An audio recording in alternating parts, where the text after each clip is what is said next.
Assalamualaikum warahmatullahi wabarakatuh. Kembali lagi bersama kami, tim analisis kajian saham. Pada kesempatan hari ini, kami akan bahas dua saham, yaitu adalah Selis dan UNVR atau Unilever. Hari Sabtu 21 Mei 2022. Oke, kita langsung saja. Yang pertama adalah Selis. Selis PT Gaya Abadi Sempurna Tbk atau Selis didirikan pada tanggal 26 September 1996. Perusahaan bergerak di bidang perdagangan komponen elektronik dan komponen sepeda. Perusahaan mulai beroperasi secara komersial pada tahun 1996. Perseroan dan anak usahanya telah berhasil membangun merek unggulan, yaitu Selis atau sepeda listrik ya. Sebelumnya Selis sempat menyentuh harga 14.500 pada tanggal 12 Agustus 2021 atau naik sekitar 14.300% dari harga IPO-nya, lalu hancur sejak pandemi. Dan harga terakhir Selis sekarang di 530. Sektornya adalah consumer cyclical, dia subsektornya adalah retail ya. Lalu kemudian dia listingnya tanggal 7 Oktober 2019 dan IPO price-nya di 115. Di sini kita bisa lihat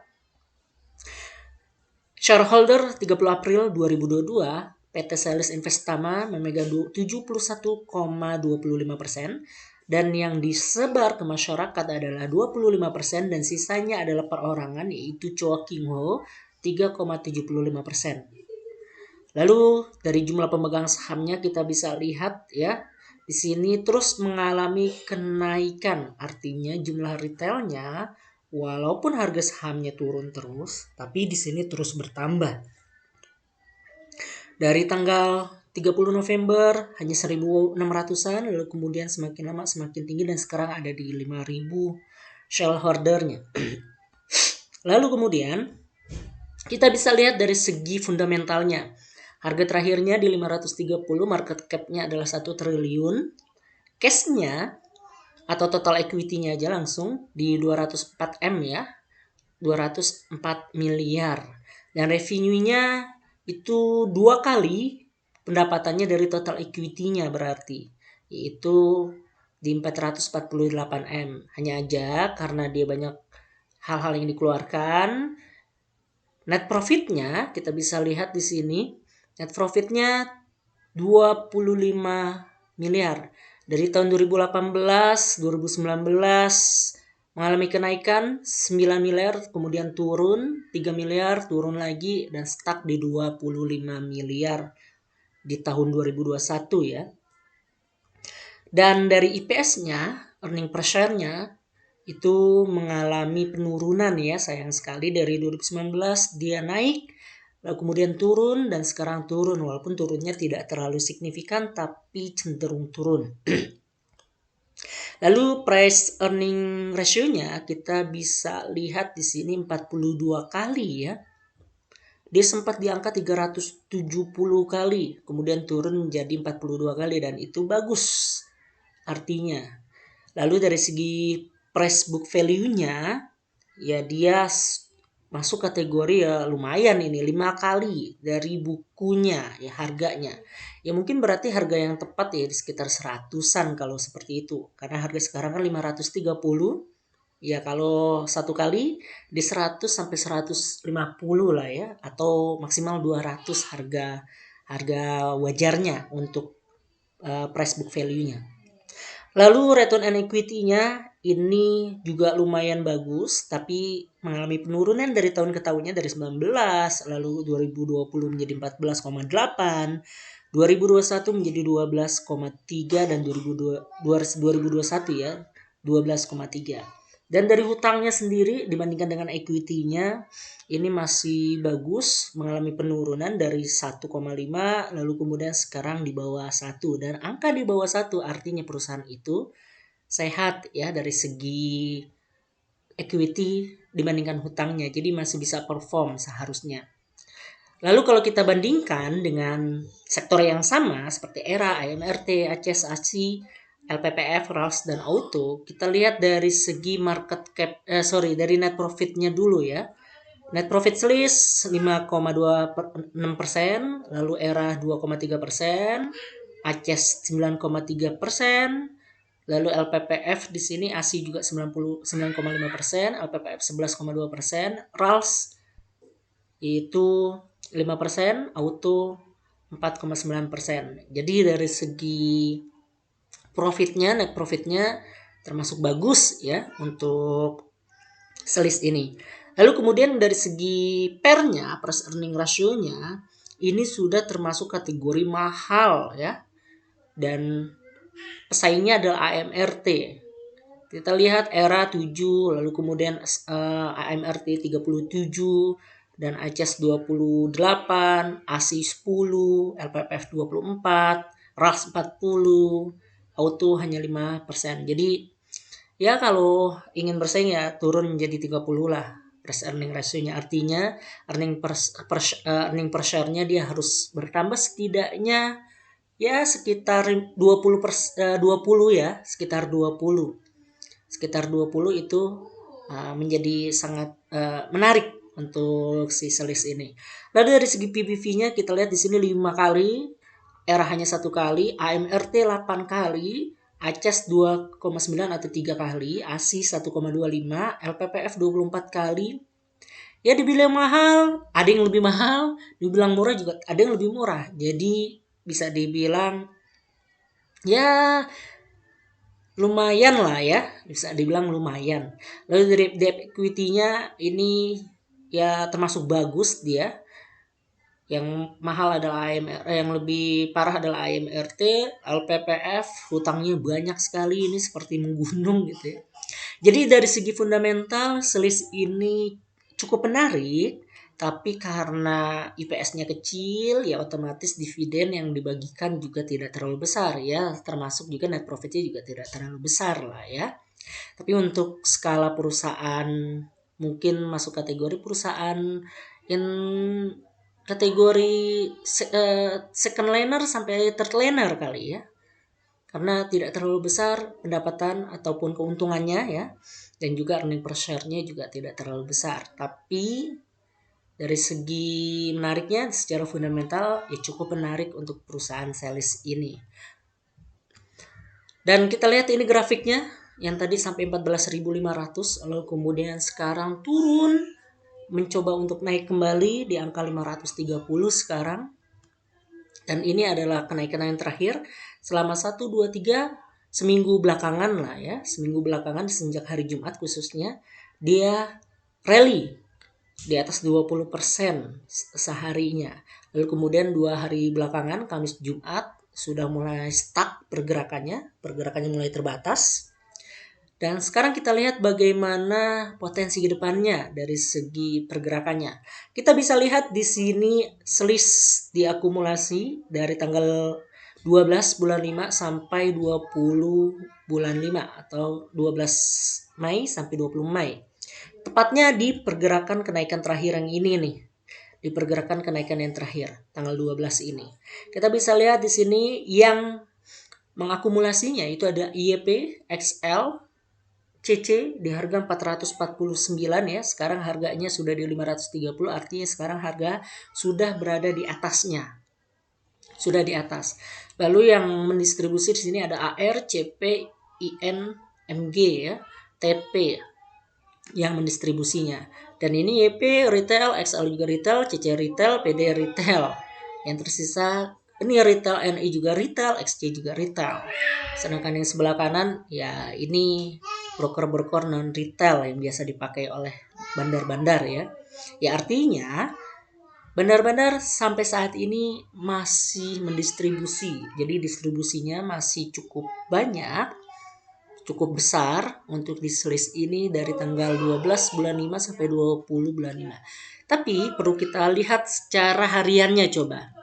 Dimulai tanggal 12 di sini yang mengakumulasi kenaikan pertama kali atau membuat kenaikan atau menjadi pionir ya. Kenaikan di sini adalah PG dan AK, lalu kemudian BK, AR. PG di 2,9 M, AK 1,1 M, BK 739 juta. Dan yang mendistribusi di sini IN YPAI di tanggal 12 bulan 5. Lalu kemudian di sini juga BK tanggal 13-nya mengakumulasi kembali, BK juga mengakumulasi kembali, dan YP ikutan mengakumulasi. Dan yang mendistribusi adalah CP, XC, EP, dan TP. Ya. Lalu kemudian di tanggal 17-nya, yang tadinya kemarin mereka mendistribusikan si CP dan juga XC, sekarang mereka mengakumulasi kembali di 2,9 M 33 di harga 360-an ya. Sedangkan yang mendistribusi di sini BK, AK, BK, IN dan AK ya. Jadi pertama kali mereka mendistribusikan lalu mengakumulasi lalu kemudian mereka mulai mendistribusikan di hari ketiga. Hari keempat kita bisa lihat si PG yang pertama kali menjadi pionirnya sudah mulai mendistribusikan sebanyak 4,3 M. IN, AK masih mengakumulasi di sini ya, mengakumulasi. IN, AK dan NI, PD. NI, PD ini retail ya. Lalu kemudian YP, BQ. YP mengakumulasi 5M. Ya. Sedangkan distribusinya adalah PG, AK, CPMG, dan ini broker bandar nih yang mendistribusikan. Sedangkan YP, BQ, CC, XL, EP, EP ya. Nah, itu biasa dipakai oleh retail. Dan kita lihat di sini PG mulai mengakumulasi kembali. Yang pertama kali dia menjadi pionirnya, lalu kemudian 2 hari belakangan dia mendistribusikannya, PG mulai akumulasi kembali. Artinya apa? Ini menarik. Masih ada peluang kenaikan untuk selis ke depannya ketika PG mengakumulasi ini kembali. Walaupun IN, NI, MG, SQ, AK itu sudah mulai mendistribusikan. Nah, kita lihat hari Senin, ya kemungkinan kalau PG tidak mendistribusi pada hari Senin, ya kemungkinan hari Selasanya dia akan naik mungkin seperti itu ya. Akan melanjutkan kenaikannya. Atau mungkin akan sideways selama 1 minggu ke depan. Kita lihat bagaimana pergerakan selama 1 minggu ke depan dari broker summary-nya. Tapi hal yang menarik di sini PG yang tadinya mendistribusikan sebagai pionir penggeraknya, dia mulai mengakumulasi kembali senilai 4 miliar atau 72 lembar 72 lot ya. Di awal kan dia 99 lot tuh, 99.000 lot, sekarang 72 ribu lot. Nah, ini menarik, masih menarik untuk si selis. Kita lihat secara teknikalnya ya. Secara teknikal. Sebentar. Oke, kita lihat secara teknikalnya dari selis ini. Tapi sebelum saya bahas teknikalnya, kesimpulannya yang pertama adalah saham selis mulai rebound dan sudah naik tinggi 3 kali. Fundamentalnya cenderung biasa aja, tidak terlalu menarik karena revenue juga kecil, profitnya juga kecil, dan harga sahamnya juga PBV-nya juga termasuk ya kategorinya mahal, seperti itu. Oke, sekarang kita lihat saham. Lalu yang ketiga, secara teknikal kita bisa lihat di sini nanti. Teman-teman bisa lihat secara teknikalnya saham selis ini.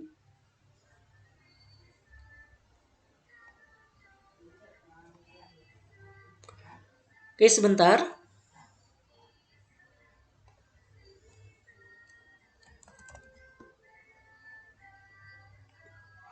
Saham selis.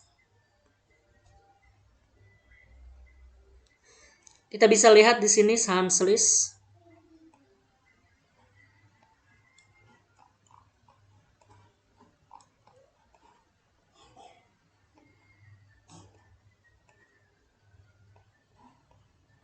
Oke, ini kita lihat dari daily-nya ya.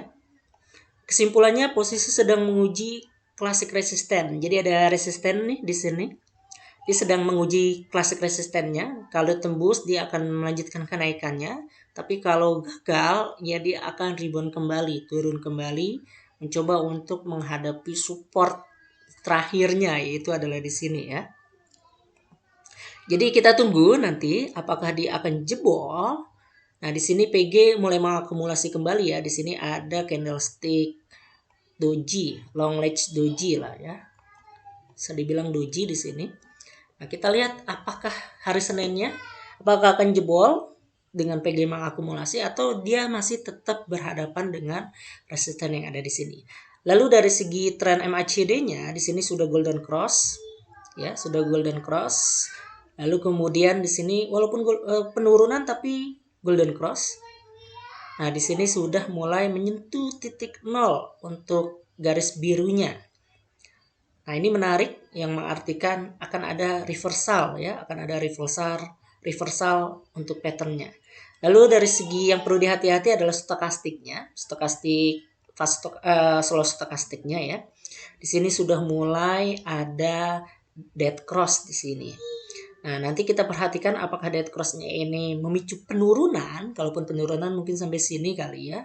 Sampai sini, nanti baru kemudian ya teman-teman bisa perhatikan atau serok di sini ketika dia sudah golden cross kembali. Ataukah penurunannya hanya sampai sini, kita tidak tahu, nanti kita lihat aja, kita tunggu bagaimana pergerakannya, ya.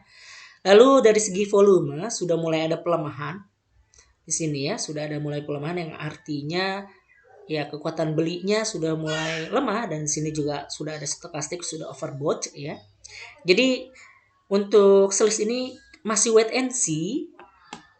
Secara teknikal dia menguji resisten MA60-nya. Kita lihat di sini MA60-nya, ya. MA60 juga berada di situ. MA60 klasik resisten. Nah, sekarang sedang diuji sama si selis ini. Kita tunggu aja nanti apakah akan breakout atau tidak.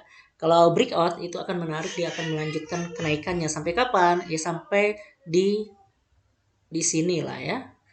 Di resisten berikutnya di 790 atau sekitar 800. Lalu kemudian broker PG yang memulai kenaikan pertama beli lagi di tanggal 20 Mei 2022 sebanyak 4 miliar setelah sebelumnya habis menjual barangnya.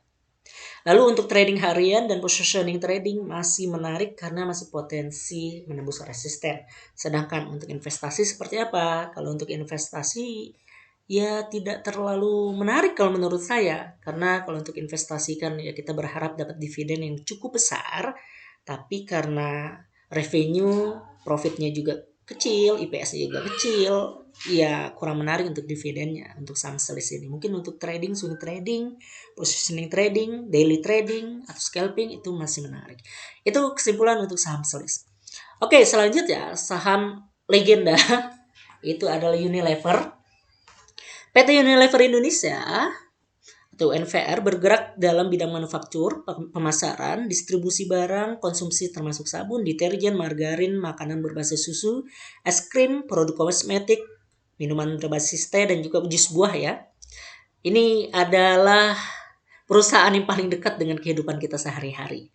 Dan portofolio perusahaan mencakup banyak merek yang dicintai dan terkenal di dunia seperti Pepsodent, Pond's, Lux, Lifebuoy, Dove, Sunsilk, Clear, Rexona, Vaseline, Rinso, Molto, Sunlight, Walls, Blue Band, Royco, Bango, dan masih banyak lagi. Perusahaan mulai beroperasi secara komersil pada tahun 1933.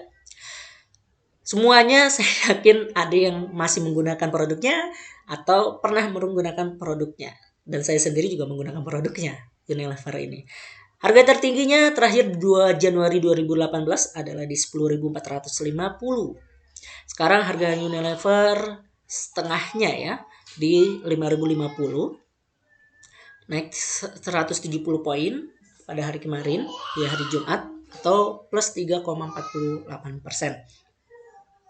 Sektornya adalah consumer non-cyclical, subsektornya adalah non-durable household product. Ya, dia listing date-nya 11 Januari 1982, termasuk perusahaan tua. Lalu IPO price-nya di 3.175 atau kurang lebih ya 40% lah, ya. 40% dari harga sekarang, sekitar segitu. Lalu yang memiliki shareholder-nya adalah Unilever Indonesia Holding dengan 84,99%. Banyak sekali. Artinya perusahaan ini punya kehendak sangat kuat untuk menaikkan dan menurunkan harga. Makanya ketika penurunannya tidak terhenti, ya yang perlu dipertanyakan adalah komitmen Unilever untuk menjaga harganya supaya investor-investornya masih menarik. Makanya kemarin ketika Unilever turun terus, ya lebih baik diprivatisasi aja daripada merugikan para investor-investor masyarakatnya yang hanya 15%. Jadi 15% ini cukup kecil untuk sebuah perusahaan IPO, dan untuk penggerakan harganya ya sangat dipengaruhi sekali dari si Unilever ini sebagai pengendali utamanya. Dan kalau kita perhatikan dari tanggal 30 November 2021 itu kenaikannya termasuk lumayan banyak, ini naik 5.000 poin, 5.000 shareholder ya. Kemudian turun ya, karena turun baru kemudian sekitar bulan Mei sudah mulai bergening, nanti mungkin akan jadi plus nih di sini. Oke, dari segi fundamentalnya market cap-nya 192 triliun ya di sini. Banyak sekali, besar sekali. Lalu kemudian total equity-nya juga 6 triliunan, 6,3 triliun. Dan revenue-nya di sini kita bisa lihat 10 triliun. 43 triliun di tahun 2022 di sini ya. Dan terus mengalami kenaikan dari tahun 2021. Tahun 2016 dia 40 triliun, lalu 2017 41 triliun, 2018 naik sekitar 6 miliar, lalu kemudian naik jadi 42,9 triliun, 2020 juga 42,9 triliun, dan sempat turun di 2021 dan naik tinggi 2022. Menjadi 43,3 triliun. Jadi secara revenue bagus sekali perusahaan ini ya, secara revenue. Makanya itu menjadi aneh ketika Unilever harganya kok malah semakin turun dari tahun ke tahun. Lalu net profitnya kita bisa lihat di sini, Unilever mulai dari tahun 2016 sekitar 6,3 triliun, lalu kemudian menjadi 7 triliun, 9 triliun, 7 triliun, 7 triliun, sempat turun di 2021 dan naik kembali menjadi 8 triliun net profitnya. Dan dari segi IPS-nya juga termasuk besar ya, 200-an. Ini menarik, tapi sayangnya kenapa menjadi turun ini earning per share-nya? Yang awalnya earning per share-nya itu 921, lalu 1154, lalu turun menjadi 900, menjadi 188 sekarang. 2021 menjadi 151, dan terakhir 2022 menjadi 212 ya. Dan dari segi price earning ratio-nya kita bisa lihat di sini awalnya 60, 38, 43, 39, 27 menjadi 23. Artinya termasuk bagus karena mengalami penurunan terus untuk price earning ratio-nya ya. Dari segi PBV-nya kita bisa lihat di sini ya standar ya, dari 82 kali, harganya memang sudah termasuk mahal untuk saham Unilever ini. Berarti kalau 20 kali ya tinggal bagi 20 aja, harga 5.000 bagi 20 berarti sekitar ya kecil lah ya. Harusnya ya 200-an mungkin ya. Nah, ini makanya secara fundamental bagus, tapi secara harga sahamnya termasuk mahal. Tahun 2022 menjadi 24 kali ya. Lalu kemudian dari return on equity-nya kita bisa lihat equity-nya tadi berapa? Sekitar 7 triliun ya, 7,8 triliun. Dan dari segi return on equity-nya 135%, 119% tahun 2018, 139% tahun 2019, 145% 2020, 133, dan turun sekarang menjadi 102% untuk return on equity-nya. Dan dari segi hutangnya juga dari tahun 2016 dari 2,5, 2,65, 1,5, 2,933, dan sekarang hanya 1,7. Artinya perusahaan mencoba untuk melunasi hutang-hutangnya ya. Jadi dari segi fundamentalnya untuk revenue dan profitnya itu bagus, IPS-nya juga lumayan menarik. Tapi dari segi harga sahamnya memang ya masih termasuk mahal. Mungkin solusinya ya bisa dengan cara stock split seperti yang dilakukan oleh BCA dan lain sebagainya sehingga menjadi lebih murah seperti itu. Oke, dari segi kita bandingin dengan net profit dari sektor yang sama, ada JPFA, Cleo, ICBP, INDF, Emyor, Pani, dan juga Ali. Net profitnya paling tinggi di 18,65%, sedangkan JPF hanya 4,9 atau 5. Clio 14,87, ICBP 11,2, 7,9 dan seterusnya. Sedangkan pairnya price earning ratio-nya dia hanya kalah dari Pani dan juga Mayora 23. Sama Clio. Sisanya JPFA hanya 6,73, lalu ICBP 14,74, INDF juga hanya 7,3, AALI juga cuma 12,7. Lalu dari segi PBV-nya ini yang paling mahal kedua setelah Pani ya, 1,3. Nah ini yang membuat makanya akhirnya ya secara fundamental harga sahamnya memang termasuk mahal, tapi secara fundamental revenue-nya, net profit-nya, IPS-nya itu termasuk menarik untuk Unilever ini. Makanya itu orang-orang akhirnya banyak menginvestasikan uangnya. Cuman kan ketika investasi kita mengharapkan dua, bukan hanya dividen tapi juga capital gain. Tapi dividen dapat oke lah, tapi capital gain-nya itu yang membuat akhirnya banyak orang-orang kecewa sama Unilever karena tidak memaintenance dengan baik sahamnya, harga sahamnya, sehingga bukannya untung selama 10 tahun belakang, bukan 10 tahun, 5 tahun belakangan ya, yang ada malah boncos karena secara harga sahamnya terus mengalami penurunan. Dan debt equity-nya kita bisa lihat Unilever 2,19, 1,2, 0,7 dan lain sebagainya. Kita bisa lihat di sini ya termasuk ya, cukup banyak hutangnya ya dibandingkan sektor yang lain, emiten yang lain di sektor yang sama. Oke, kita lihat dari kenaikan tanggal 22 April sampai 20 Mei ya, sekitar 1 bulan. Kita bisa lihat di sini yang mengakumulasi adalah BB. BB ini lokal ya. BB, CC itu lokal, sedangkan asingnya ZP, AK, CS, EU dan KZ. Bisa dilihat di sini BB-nya 390M, ZP-nya 200. Ini net ya, net akumulasi. Net akumulasi di sini ZP-nya 239M, CC-nya 215M, BK-nya 162M, AK, CS, KZ. Nah, ini asing nih. BK, AK, CS, KZ-nya asing. Sedangkan yang memimpin adalah broker lokal, itu adalah BB. Dan kita bisa lihat di sini yang mendistribusi kebanyakan adalah sebagai top distributornya ya, adalah retail, YP, SK, NI itu retail. Nah, kita bisa lihat di sini berarti asing belum melakukan distribusi yang terlalu masif untuk saham ini. Artinya, secara potensi saham ini masih punya peluang untuk meneruskan kenaikannya. Mungkin sekarang dia sedang istirahat karena habis jebol resistennya ya. Dan kita bisa lihat di sini di kenaikan tanggal 12 bulan 5 atau ketika dia jebol, nih mulai dari sini sampai sini, kita lihat bagaimana pergerakannya. Kita lihat di sini AKCS juga masih mengakumulasi, bahkan BB sebagai top brokernya yang mengakumulasi juga masih terus mengakumulasi. CCPD pun ikut mengakumulasi, RX ikut mengakumulasi, YU ikut mengakumulasi. Sedangkan pada fase apa ya, rehat mungkin dibilang. Di sini YP, DX, NI, AZ, SQ sedang distribusi. YP, SQ ya mungkin itu adalah retail ya, XC itu retail dan seterusnya.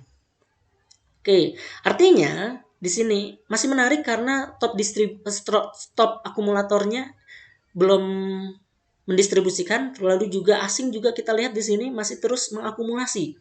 Di hari Jumat kemarin asing malah mengakumulasi 88 miliar ya. Lalu kemudian meskipun hari Kamisnya sempat distribusi tapi distribusinya tidak terlalu banyak dibandingkan dengan nilai akumulasinya. Lalu kemudian dari tanggal 22 ya. Kalau kita perhatikan dari tanggal 22 dia terus melakukan akumulasi sampai hari ini. Sesekali melakukan distribusi setiap 3 sampai 4 hari sekali. Nah, sekarang kita lihat bagaimana secara teknikalnya untuk Unilever ini.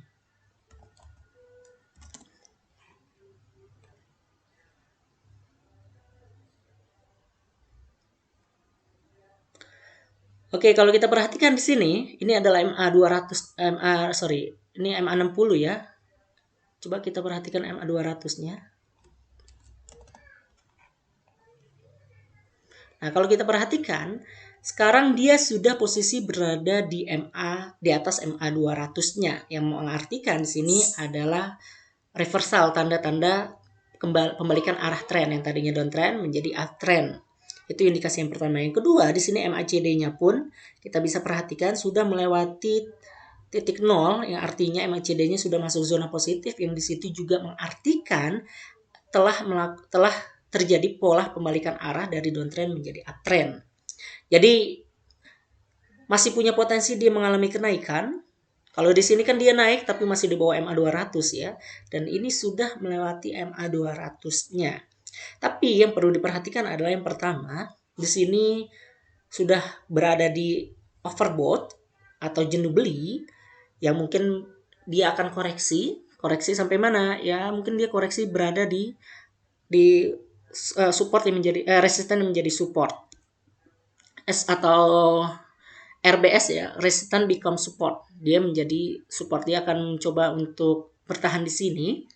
Sambil kita lihat nanti apakah akumulasi terus dilakukan atau malah distribusi. Kalau akumulasi terus dilakukan di sini, maka masih ada peluang potensi naik. Ujian yang pertama yang akan dihadapi adalah resisten yang pertama, yaitu adalah di sini. Resisten pertama dia. Lalu kemudian resisten keduanya juga dia akan menguji di sini. Seperti itu untuk saham Unilever ini. Lalu coba kita perhatikan secara Fibonacci ya. Sekarang kita kecilin menjadi rentang 1 minggu. Kita coba ambil titik tertingginya.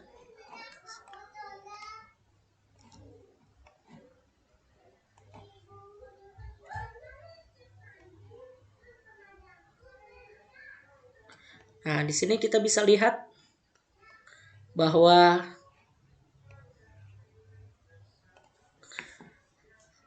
secara Fibonacci pun dia berada di dalam resisten yang menjadi supportnya ya.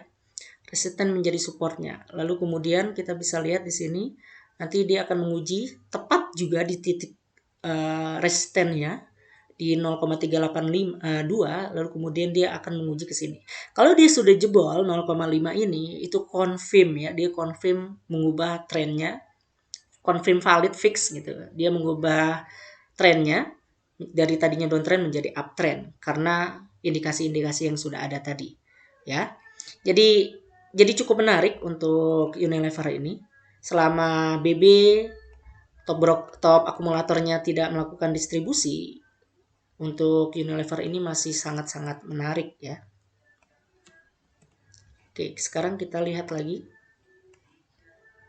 Masih menarik untuk melakukan positioning trading ataupun untuk investing ya. Nah, sekarang kesimpulannya apa untuk saham Unilever?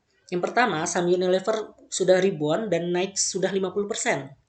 Ya mungkin sampai 100% kali ya, sampai kita tunggu konfirmasi untuk benar-benar. Yang pertama adalah konfirmasi dia nembus Fibo 50. Yang kedua muncul pattern higher high higher low ya. Higher high higher low yang menunjukkan bahwa di situ memang sudah trennya sudah mulai fix confirm. Lalu yang kedua, secara fundamental perusahaan bagus, namun harga sahamnya termasuk mahal, dari segi PBV-nya juga mahal ya. Lalu secara teknikal posisinya sekarang sedang konsolidasi habis jebol klasik resistennya dan Fibonacci 0,236. Tren sedang uptrend berada di atas MA 200 dan MACD juga positif. Stokastiknya tapi overbought. Nah, ini yang perlu dihati-hatikan.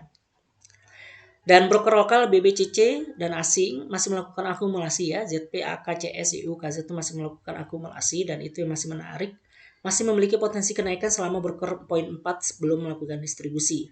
Trading following the trend atau positioning trading juga masih menarik. Investing juga masih menarik untuk saham Unilever ini. Ya, semoga itu. Semoga bermanfaat pembahasan saham Unilever ini. Dan sekali lagi, tetap ini bukan ajakan jual dan beli, tapi ini hanya bagian dari analisis, referensi analisis untuk Anda, untuk teman-teman semua. Jadi jika bermanfaat, silahkan like, subscribe, dan bagikan.